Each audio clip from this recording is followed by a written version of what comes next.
দেখো আমার তুলোর নতুন জল খাওয়ার স্টাইল দেখো।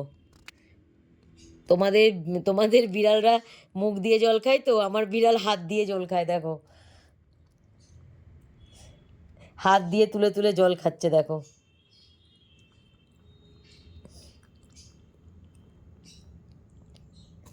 খাও।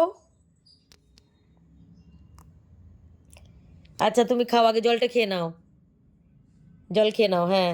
ঠিক আছে, যেমন পারো তেমনই খাও। খাও জলটা খাও। আচ্ছা আচ্ছা। ও সবে সবে এখন জল খেতে শিখছে দেখো, কিন্তু হাত দিয়ে জল খায়। হাত দিয়ে তুলে তুলে জল খায়। হে ভগবান, না না খায় না, থাক থাক। আর জল খেতে হবে না, অনেক জল খাওয়া হয়েছে। আমার বিছানাপত্র সব ভিজিয়ে জল খাচ্ছে এখন। এরা এরা জল খায় কিরম বিড়ালরা। হ্যাঁ, শীতের মধ্যে পুরো বিছানা ভেজায়। না আর আর না আর খেতে হবে না, হয়েছে। আমার আর ট্রেনিং করার দরকার নেই। আমার আর ট্রেনিং করার দরকার নেই। হ্যাঁ, ট্রেনিং করতে করতে আমার বিছানা পরে ভিজিয়ে দিয়েছে দেখো, কত বিছানা ভিজিয়েছে দেখো। হ্যাঁ, এরম করে জল খায় কি হাত দিয়ে তুলে? হ্যাঁ, বিড়াল আমার।